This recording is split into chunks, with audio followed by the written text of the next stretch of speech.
je vais vous dire un mot sur l'entrepreneuriat. C'est une voie de liberté financière. Ce n'est pas la liberté financière où je me bronze sur une plage. Ça, c'est pas l'entrepreneuriat qui vous le donnera dès le début, du moins. Et ce n'est pas le but. Puisque on va voir qu'il y a plusieurs façons d'entreprendre et puis de s'enrichir avec des approches et des valeurs différentes, avec des motivations différentes, mais surtout avec les valeurs que vous portez. Alors, d'abord s'interroger sur ses croyances et ses valeurs. Le système éducatif nous a tous fabriqués pour être des employés. Tous fabriqués pour ne pas nous enrichir. Tous fabriqués en France pour se dire que celui qui s'enrichit, celui qui gagne de l'argent, il n'est pas bien. Forcément, il a des mauvaises valeurs. C'est pas normal. Ça, c'est la mentalité, je dirais, française, latine, globalement. C'est une mentalité très latine, très héritée du catholicisme romain, puisque c'est un péché, c'est mal de s'enrichir, c'est mal, c'est condamnable, sauf où vous êtes dans la hiérarchie, évidemment, sauf pour le roi, sauf pour les cardinaux, sauf pour d'autres, qui, eux, sont haut élevés dans la hiérarchie. Pour eux, ce n'est pas un péché. Pour vous, si. Donc, là-dessus, on hérite, nous, dans notre culture latine, de cette vision condamnable de la réussite. Et dans que ce soit dans nos familles, que ce soit par le système éducatif, nous sommes programmés, éduqués pour faire de nous des bons employés, bien fidèles, bien servants. Dans le monde anglo-saxon, même s'il n'y a pas exactement les mêmes valeurs, il y a le système du crédit qui fait qu'un bon citoyen, c'est quelqu'un qui a de l'endettement et qui paie ses traites régulièrement. C'est un bon citoyen, on sait qu'il ne bougera pas, qu'il va conserver son emploi, qu'il sera là à filer puisqu'il a des traites à payer. C'est aussi un système d'esclavage quelque part. C'est pas une voie de réussite, c'est pas une voie. On peut s'y sentir à l'aise. On peut. Si on cherche la sécurité, c'est le salariat, c'est la bonne voie. Et on nous a éduqués pour ça. On nous a mis dans la tête que ce qu'il fallait, c'était la sécurité financière. La voie de l'entrepreneuriat, c'est pas la sécurité financière, c'est la voie de la responsabilité financière. C'est-à-dire que vous pouvez être des artisans. Et là, c'est courageux.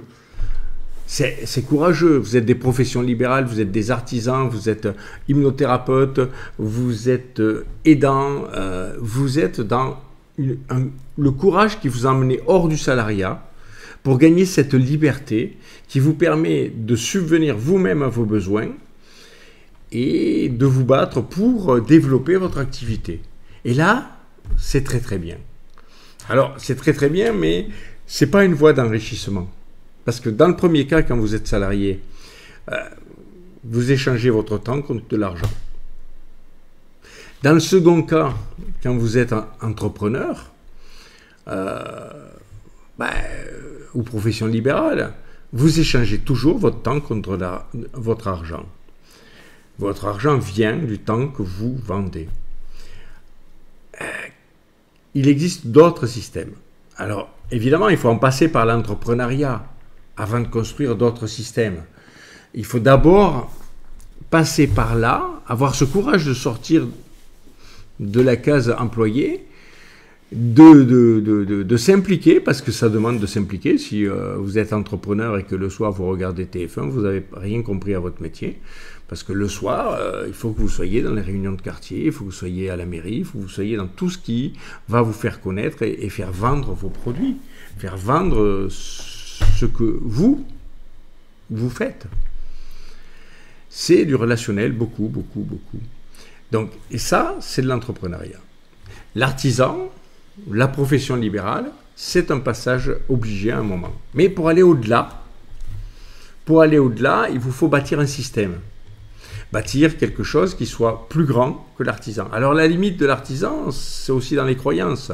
L'artisan pense qu'il ne peut pas déléguer, parce que s'il délègue, ce sera moins bien fait que si c'est lui qui le fait. Faire confiance aux autres, c'est compliqué. C'est compliqué et c'est pas... Mais non. Tant qu'on ne fait pas confiance, on peut travailler que seul ou à très peu, à une très petite équipe. Pour aller au-delà, il faut mettre en place des systèmes, industrialiser plus la façon de faire et monter en qualité. Parce que l'industrialisation, c'est un gain en qualité. Et ça doit être un gain en qualité. Si vous industrialisez mais que vous perdez en qualité, ça ne sert à rien. Donc, mais un système, ça peut être des choses simples. Hein. Un système, ça peut être acheter des logements et louer des logements et vos revenus viennent de ce système de location de logements. Investir dans des sociétés et ces sociétés vous ramènent des dividendes et ces dividendes, c'est un système. Écrire des livres, c'est un système. Écrire des livres, c'est aussi quelque chose qui vous permet de gagner de l'argent. Et là, vous êtes au niveau au-dessus, vous êtes dans un système qui vous rapporte. Vous n'échangez plus votre temps contre de l'argent, mais vous échangez votre compétence contre de l'argent. Globalement, vous avez une voie qui est celle de l'échange du temps contre de l'argent, entrepreneuriat, salarié. Cette voie, le salarié, c'est mon temps contre un peu d'argent, mais ça m'assure une sécurité. Je me rappelle, une fois, quand je suis parti m'installer à Londres, je suis passé par la poste en France, où j'ai rencontré des gens à la poste professionnelle, pour faire changer l'adresse de la société. Et là, j'ai rencontré quelqu'un qui était foncièrement dépressif. Ils étaient deux dans un grand hangar tout vide sur Paris. Et ils étaient deux et foncièrement dépressifs, les deux. Des morts vivants. Ils avaient échangé leur liberté, leur être pratiquement, contre une petite sécurité financière, qui est illusoire. Elle n'existe pas vraiment, cette sécurité financière. Aujourd'hui, rien n'existe en sécurité financière. C'est une illusion qu'on nous vend. Donc, si vous êtes dans ce cadran supplémentaire, qui est le cadran où vous n'échangez plus votre temps contre de l'argent, ce cadran qui demande à réfléchir à une autre dimension des choses, vous passez dans un système. Il y a beaucoup de systèmes. Beaucoup de gens imaginent des systèmes, mettent en place des systèmes, et leurs revenus viennent de ces systèmes. Ça peut être des employés qui travaillent pour vous, qui vous ramènent de l'argent. Ça peut être des choses que vous vendez par des systèmes automatiques et qui vous rapportent de l'argent. Alors bon, il y a beaucoup de leurres, le dropshipping, tout ça, sont des leurres dans ce domaine-là. La vente en réseau, c'est des leurres dans ce domaine-là. Vous avez beaucoup de gens, ce qu'on appelle la vente pyramidale, et je vois plein de gens qui se font piéger avec ça. Mais ça fonctionne. Les entreprises de moyenne taille ou de taille un peu plus grande, c'est des systèmes. Ce sont des systèmes. Donc vous avez beaucoup de sortes de systèmes dans plein de domaines différents. C'est de l'entrepreneuriat souvent à plus grande échelle, avec une autre vision. Et c'est,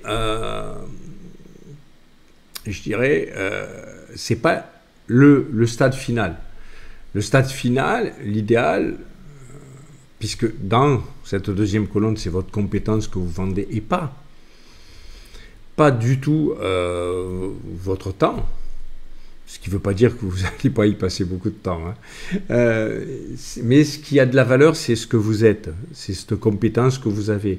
Donc, ce qui a de la valeur, c'est votre capacité à résoudre des problèmes. Jim Rohn, j'adore Jim Rohn. Jim Rohn, qui était le maître en pensée de Tony Robbins, c'est quelqu'un qui disait « Votre valeur, c'est votre capacité à résoudre des problèmes. Combien vaut le problème que vous résolvez? Et ça, c'est votre prix. Si vous avez cette capacité-là à résoudre les problèmes, il n'y a pas de limite.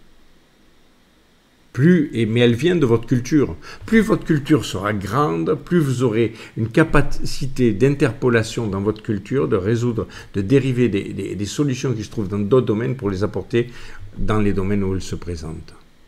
C'est ça qui a de la valeur.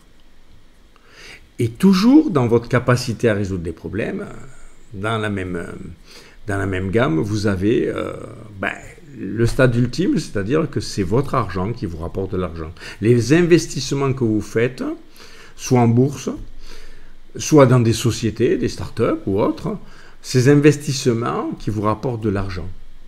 C'est votre argent qui vous rapporte de l'argent. Et ça, c'est le stade ultime. Quand votre argent vous rapporte de l'argent, vous êtes passé par tous les cadrans du cash flow.